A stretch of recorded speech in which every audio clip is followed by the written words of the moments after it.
Bom dia, meninos! Vamos para mais um encontro, falando sobre a produção de textos. Eu sou a professora Flávia, vou estar com vocês de novo para fazer um Memorex. Perdeu minha aula, né, danado? Então vamos lá. Se você perdeu minha aula, você sabe, que a gente tem um encontro semanal prazeroso, muito bom, sempre muito focado na federal, afinal de contas, é a nossa banca. E hoje a gente vai falar de um assunto que tem uma certa extensão com as aulas anteriores e que para nós é fundamental. Nós vamos pegar, principalmente, falar de um tipo de questão que na Federal do Paraná tem aparecido muito ao longo dos últimos anos. Nós vamos pegar principalmente as questões relacionadas a trabalhar com poemas, questões interpretativas que por vezes envolvem ou o entendimento do poema ou apenas a transposição daquele poema que está versificado para a prosa, ou seja, nós vamos trabalhar com mudança no nível de linguagem. Para isso, dá uma olhada comigo, vamos lá. Primeiro, sempre que a gente fala em poema, uma das coisas que as pessoas ficam inseguras eu vou ter que passar para a prosa, como que é isso, como é que funciona? Lembra sempre do seguinte, a prosa é um modo natural, como nós falamos ou escrevemos, é a forma que nós fazemos por meio de constituição de parágrafos, com uma microestrutura bem feita, tópico frasal, desenvolvimento da ideia núcleo. Já quando eu trabalho com poema, eu trabalho com lirismo maior e eu trabalho normalmente a ideia do verso. Então eu vou pensar o seguinte, olha, se na prosa, que é o parágrafo cheio que nós fazemos, nós temos linhas contínuas, os parágrafos, e o ritmo é um ritmo muito próximo da nossa linguagem oral, da nossa linguagem falada. Quando nós pegamos os poemas ou letras de músicas que vêm em versificação, nós nos deparamos com uma linguagem que vem mais fragmentada, ela já não é tão contínua, certo? Ela pode apresentar ritmo, rima, melodia, ou não. Os poemas mais modernos, eles têm uma tendência a não trabalhar com aquela métrica formal, com as sílabas métricas contadas. Nós sabemos que os textos, eles têm uma maneira diferente de olhar a realidade, de se expressar. Então é muito importante a gente levar em consideração que no verso eu tenho ali cada linha que compõe um poema e que normalmente a linguagem ali é mais enriquecida. Nós sabemos também que se o verso é a linha do poema, a estrofe é o conjunto de versos. E nós vamos usar essa nomenclatura daqui a pouco, já para pensar nas questões da própria Federal do Paraná. Se, por um instante, nós temos, olha, eu estou indo para trás, nós vamos pensar o seguinte, como é que isso cai e por que isso é importante para nós? Bom, nós sabemos que na hora em que a gente for pensar nessa prova, uma das bancas mais legais do Brasil, que trabalha muito essa habilidade da leitura interpretativa, sem sombra de dúvidas, é a Federal, e trabalha muito a nossa capacidade de ler, entender e sintetizar. A nossa observação, a visão da síntese de um texto, ela também é cobrada quando eu tenho esse tipo de questão que a gente vai ver hoje, que está aí na tua folha aula da aula 3, certo? Você vai perceber comigo, e deve ter acompanhado pela folha, que eu coloquei várias questões que já caíram na Federal do Paraná. Então não foi uma vez. Tem em 97, depois tem em 2003, 2008, 2005, e você vai vendo que chegamos até 2014 e nós temos isso aparecendo, tudo bem? Então a gente vai pensar assim, o trato com a linguagem está respaldado no quê? Primeiro, eu vou ter que observar que os textos poéticos, como esse do João Cabral de Melo Neto, ele trabalha com uma organização feita a partir de versos, feita a partir de estrofes, e que quando eu vou trabalhar com esse tipo de questão, o que eu preciso? Eu preciso disso aqui, ó. Eu vou lembrar, primeiro, para trabalhar com aquilo, eu tenho que observar a linguagem. A linguagem, primeiro aspecto, identifique como está essa linguagem. Por exemplo, ela está no sentido mais conotativo, que é o sentido figurado, ela está no sentido mais denotativo, que é o referencial, como ela foi feita, o tipo de figura de linguagem que aparece ali. Leia com atenção, com muita atenção, muito focado em cima do entendimento e da observação das estruturas. Depois, verifique das figuras de linguagem, você vai ter treinado elas conosco, inclusive, nas próximas aulas. E você vai perceber que as figuras de linguagem são importantes recursos de estilo que a pessoa cria a partir dali para dizer, por vezes, coisas simples, mas de um modo diferente, mais elegante. Então, você vai ter as figuras de harmonia, que são as figuras de som. Você pode ter as figuras de palavra, que são as que trabalham a conotação, por exemplo, a metáfora, a catacrese, né? Você pode ter as figuras de construção, que são as figuras de sintaxe, aí envolvem elementos que interferem na ordem natural da frase, sujeito, verbo, predicado, e nesse caso você tem figuras como elipse, zeug, manacoluto, hipérbato, que são figuras bem expressivas, e você também pode ter figuras de pensamento. Ironia é uma figura que pode aparecer, antítese, paradoxo, oxímoro, são figuras que trabalham com o jeito como a pessoa fala, por vezes o pensamento parece mais conflituoso, mais difícil, não existe a linearidade, há uma ruptura no processo natural do pensamento. Quando você está lendo um poema, é importante que você olhe para essa linguagem e perceba tudo isso. Outra coisa, dá uma olhada. Eu li aquele poema, como eu mostrei agora há pouco, do João Cabral, eu vou pensar nele. O que eu devo fazer? Primeiro, paráfrase. O que é parafrasear? A gente tem falado bastante nisso. Parafrasear é fazer um jogo com as palavras de tal sorte que eu vou trocar uma palavra por outra de sentido equivalente. Parafrasear é dizer o mesmo em outras palavras. Guarda isso. Muitas das questões da Federal pedem essa paráfrase e nós vamos ter que trabalhar com ela então. É bom, se você tiver acesso a um dicionário, por exemplo, de sinônimos, tem esse dicionário de sinônimos em mãos sempre que for treinar nas tarefas de redação. Dicionário de sinônimos, a gente pode comprar isso nas editoras, via internet ou até em sebo. Não é caro, é uma coisa relativamente barata para o tanto que ela pode interferir e melhorar no teu vocabulário. É importante para a gente treinar. Se você ao longo do ano fizer cada semana uma redação, pensa nisso. Normalmente eu dou 4, né, por semana, mas se você fizer uma redaçãozinha minha e você for buscando sinônimo para as palavras que você tem mais repetição ou para aquelas que você percebe que você não acha muitos equivalentes e você olhar no dicionário, até o fim do ano o teu vocabulário vai ter crescido imensamente e você vai chegar mais apto a essa prova. É importante então, hein? Anota a dica. Depois, pensa o seguinte, qual é o teor desse enunciado? Ou seja, qual é a essência dele? O que realmente ele está querendo me dizer? O que realmente esse escritor, esse compositor estava tentando veicular? Nessa parte, vale um pouquinho do conhecimento histórico. Se você lembra quem é o compositor ou em que época aquilo foi criado, isso pode lhe ajudar. Mas não é uma obrigação que você o conheça para que você resolva a questão, tudo bem? Mas o conhecimento de mundo é bem-vindo dependendo do enunciado da questão. Nós temos sempre que observar os enunciados das questões. Finalmente, isso é muito importante. Grife verbo-chave. Verbo-chave da questão. Como assim, professora? Amor, verbo-chave é aquele do enunciado. Traduza, explique, comente, evidencie, analise, grifa. Lembra do seguinte, esses verbos nos dão comandos precisos. Inclusive, eu estou passando uma listinha de verbos desses para vocês, salvo engano, na próxima aula, dentro do nosso material, para que você tenha segurança, o que é que ele pediu, o que é que eu devo fazer, tudo bem? Porque eu vejo casos de alunos que tangenciam o comando do gênero, e isso é muito ruim, porque a banca tem isso como critério de avaliação. Então, nós vamos ter que observar esse verbo, se lá está escrito traduza, explique, transcreva, tenha uma postura firme, segura e faça exatamente o que está sendo pedido por esse verbo do comando da questão, o verbo-chave.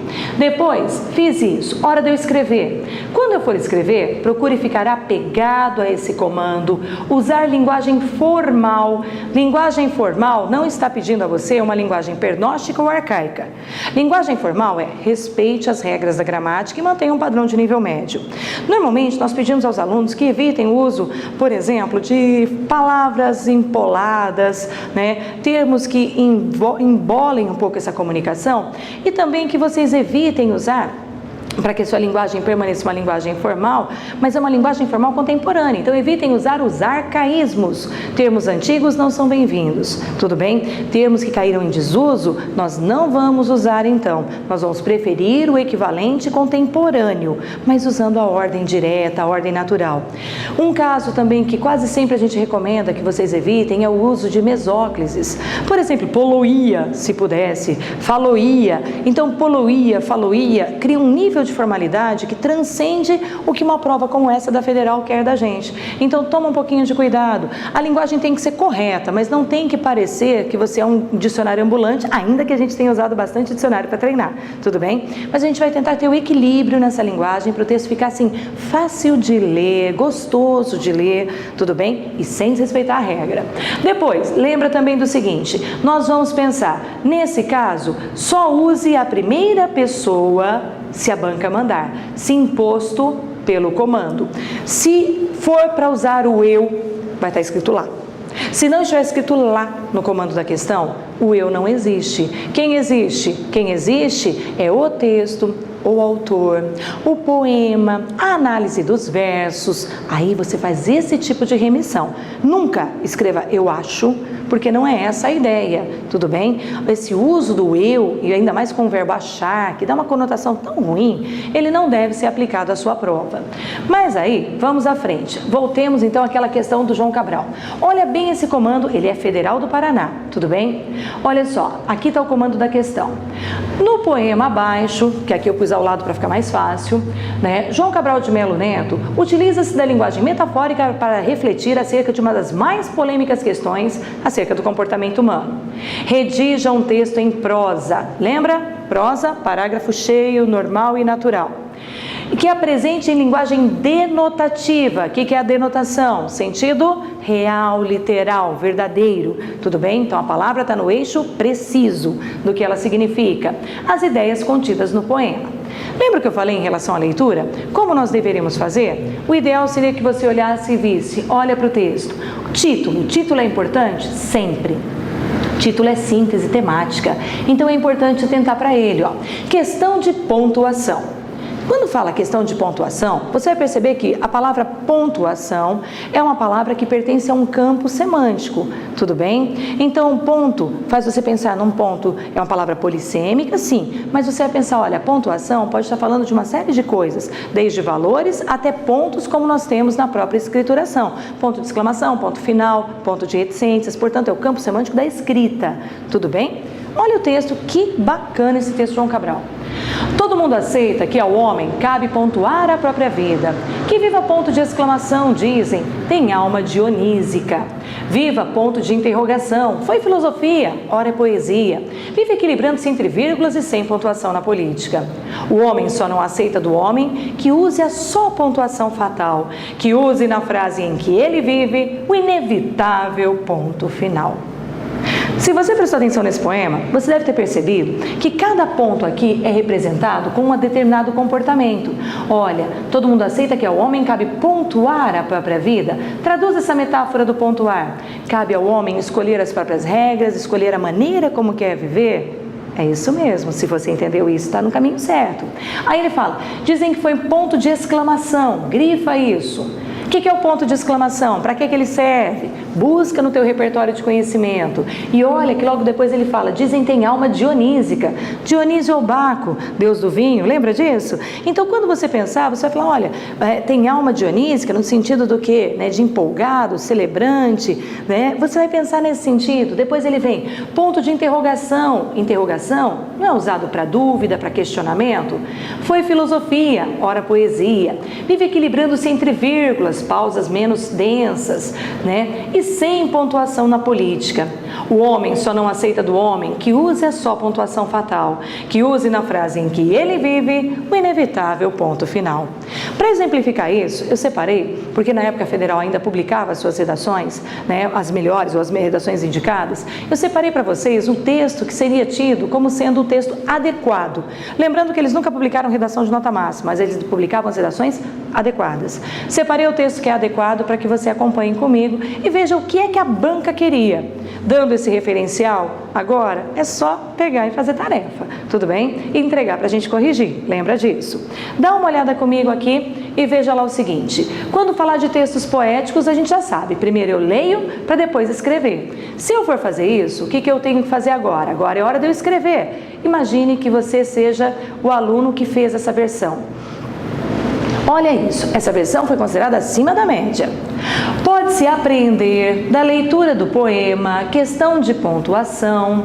Parou um pouquinho, vamos parar aqui? Primeiro, lembra que eu já falei para você? Sempre contextualize, mostre para a pessoa que você não está dissertando, mas que você está fazendo uma questão interpretativa. Coloque o nome do texto de fonte, referencie, faça a pessoa te acompanhar no raciocínio, para ela não achar que você está inventando moda, que você fugiu do gênero, que você está além, certo? Então deixa claro essa contextualização. Aí está lá, que é consensual na sociedade que o homem tem a liberdade de optar pela forma como deseja viver. Até esse ponto, ele apresentou o tema e o texto de base, então ele contextualizou. Agora é hora dele traduzir os versos, no entendimento dele, que pode não ser igual ao que você pensou, mas vai estar muito próximo. Ó. Pode-se viver de modo exaltado, agarrando-se com paixão às convicções. Lembra? Ponto de exclamação, exaltado. Pode-se viver como existencialista. Lembra? Questionamento. Pode-se viver como existencialista, constantemente questionando a tudo e a si. Pode-se viver como um político, buscando consenso, debatendo-se com a inevitável impossibilidade de transformar em prática todos os sonhos e necessidades. Mas, para o poeta, olha, isso aqui é muito importante, resgata, mostra que quem falou isso foi o João Cabral, do autor do texto Questão de Pontuação e não você. Então, mas para o poeta, essa liberdade se restringe à escolha da forma de viver. Da leitura, infere-se que, para João Cabral, ao nome dele aqui, apesar do nosso fim inevitável ser a morte, a sociedade repudia que o homem opte por não viver, seja pelo recurso do suicídio, seja pela simples abdicação da vontade de viver, o suicídio em vida. Então veja comigo o seguinte, nesse texto, nessa versão que a banca publicou, como sendo a versão A, a versão boa, você vai ver o seguinte, o aluno fez o quê? Ele fez uma leitura bacana, ele fez uma leitura atenta, ele achou uma maneira de traduzir aqueles versos, respeitando a mesma ordem na qual eles apareciam no poema, grifou as figuras, traduziu o sentido que para ele aquilo tinha e conseguiu colocar no papel. O texto ficou bacana, ficou muito bem escrito e nesse momento nós percebemos, este aluno foi um aluno aprovado. Ele teve uma redação considerada pela banca como sendo apta à aprovação, assim como vai ser a sua. Meu querido, agora é a sua vez. Pegue a sua folha, deixei algumas tarefas para serem feitas. Gostaria muito que você fizesse e trouxesse para a nossa correção na segunda-feira. Lembra, nós temos uma banca que está especializada em corrigir de acordo com a grade da Federal. Faça uso disso. O nosso curso foi feito para você, direcionado para você que quer o CFO, para você que quer a Federal do Paraná. Faça uso. Um grande beijo, até a próxima aula, daqui a pouquinho. Tchau, tchau. Boa semana.